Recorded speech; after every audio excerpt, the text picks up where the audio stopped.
Selain dari keberagaman karakteristik dan budaya di Indonesia, Indonesia merupakan negara yang memiliki kekayaan sumber daya alam yang melimpah.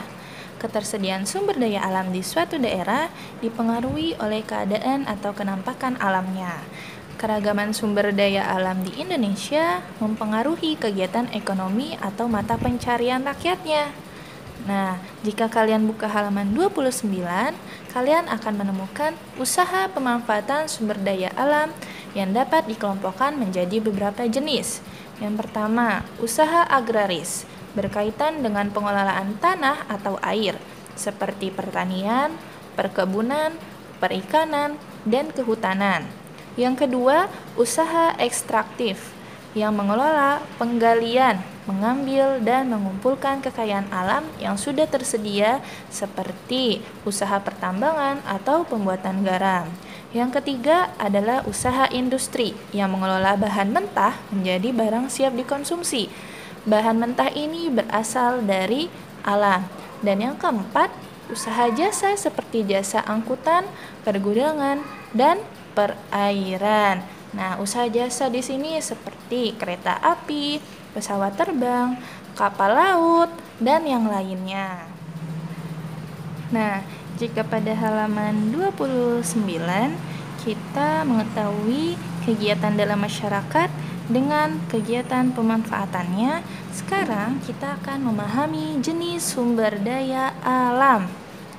Nah, sumber daya alam adalah hasil alam di sekitar lingkungan hidup kita yang dapat dimanfaatkan untuk berbagai kepentingan dan kebutuhan hidup manusia agar hidup lebih sejahtera. Sumber daya alam bisa terdapat di dalam tanah, air, permukaan tanah, udara, dan lain sebagainya. Contoh dasar sumber daya alam adalah barang tambang, sinar matahari, tumbuhan, hewan, dan air. Nah, berdasarkan jenisnya, SDA atau sumber daya alam dibagi menjadi dua. Yang pertama, sumber daya alam hayati atau dapat diperbarui. Contohnya, seperti yang berasal dari makhluk hidup, tumbuhan, hewan, dan mikroorganisme. Yang kedua, sumber daya alam non-hayati atau tidak dapat diperbarui, yaitu sumber daya alam yang berasal dari benda mati. Contohnya, bahan tambang, air, udara, dan batuan.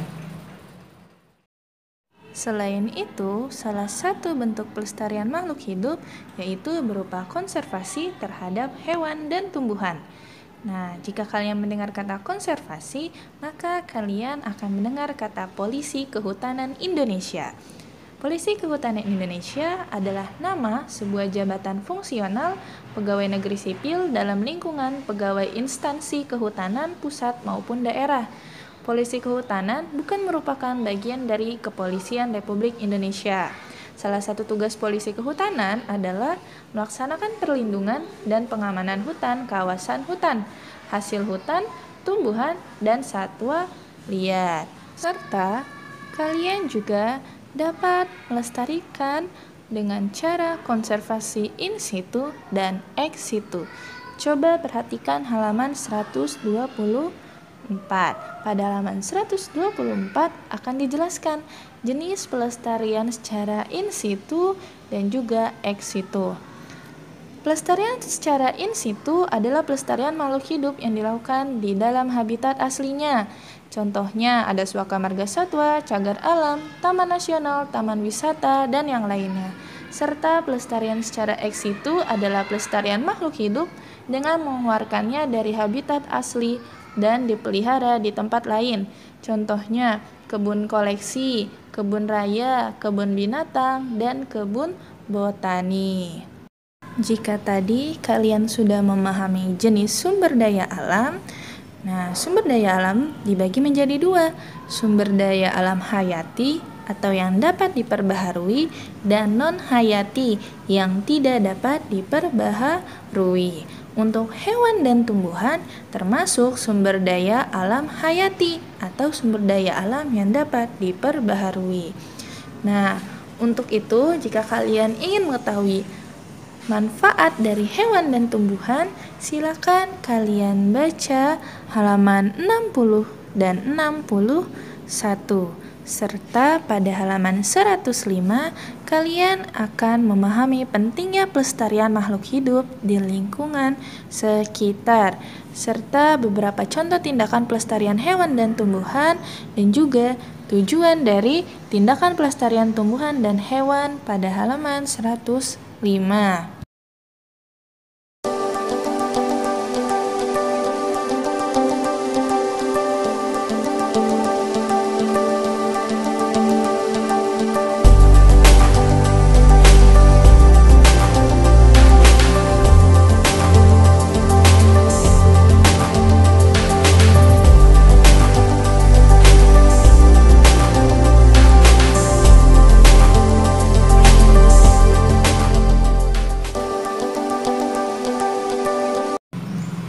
Jika pada pembahasan sebelumnya kalian telah mempelajari pelestarian sumber daya alam, pada halaman 106 kalian akan mempelajari tentang pentingnya sumber daya alam. Nah, pelestarian adalah suatu proses atau teknik yang didasarkan pada kebutuhan individu itu sendiri. Kita perlu melestarikan sumber daya alam, baik sumber daya alam yang dapat diperbaharui maupun yang tidak dapat diperbaharui. Jika kita melestarikan sumber daya alam, maka kita dapat menghemat sumber daya alam tersebut untuk masa sekarang dan sebagai cadangan untuk masa depan. Nah, pada halaman 106 kali ini kita akan mengetahui usaha-usaha untuk melestarikan alam, di antaranya 1. Penanaman hutan yang gundul, menjaga kebersihan lingkungan, membuat terasering pada pertanian di pegunungan, dan yang terakhir, membatasi pengambilan sumber daya alam yang berlebihan. Nah, dari penjelasan berikut, tentunya kalian akan paham tentang manfaat dari pelestarian sumber daya alam. Akan tetapi, di lingkungan sekitar kita banyak sekali perilaku manusia yang tidak bertanggung jawab terhadap sumber daya alam.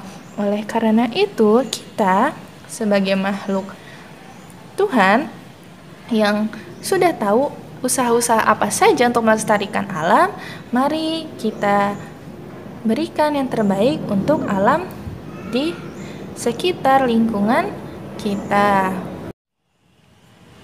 Jika kalian melihat pada buku paket halaman 119, kalian akan melihat persebaran sumber daya alam.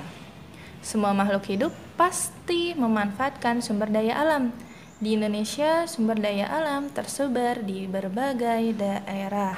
Kalian dapat perhatikan peta persebaran sumber daya alam pada halaman 119. Jika kalian sebelumnya telah melihat peta persebaran sumber daya alam pada halaman 119, maka pada halaman 120, 121, 122, dan 123, kalian akan mengetahui persebaran sumber daya alam. Yang pertama, mineral logam, seperti nikel, biji besi, timah, emas, serta tembaga. Yang kedua, mineral non-logam, seperti batu kapur, marmer, belerang, fosfat, serta intan. Yang ketiga, sumber daya alam energi, minyak bumi dan gas bumi, serta batu bara. Yang keempat, sumber daya alam maritim, yaitu sumber daya alam yang terdapat di laut. Lalu yang kelima, sumber daya alam hutan, meliputi kayu dan bukan kayu. Nah, untuk lebih jelasnya, silakan kalian baca pada halaman 120 sampai dengan 123. Dari penjelasan mengenai memahami jenis sumber daya alam, pentingnya sumber daya alam, pelestarian sumber daya alam, kegiatan masyarakat dalam pemanfaatan sumber daya alam, membuat kita menjadi tahu apa manfaat dari sumber daya alam. Demikian pembelajaran kita kali ini. Semoga apa yang Bu Nabila sampaikan dapat kalian pahami ya. Jika kalian kurang paham, silahkan kalian bertanya kepada orang tua kalian atau boleh bertanya kepada guru kalian masing-masing. Bu Nabila rasa cukup untuk hari ini. Pesan Bu Nabila yaitu selalu salat 5 waktu, menjaga kebersihan, menjaga kesehatan, membantu orang tua, serta selalu stay safe, stay healthy, and stay at home. Kurang lebihnya Bu Nabila mohon maaf. Wassalamualaikum warahmatullahi wabarakatuh.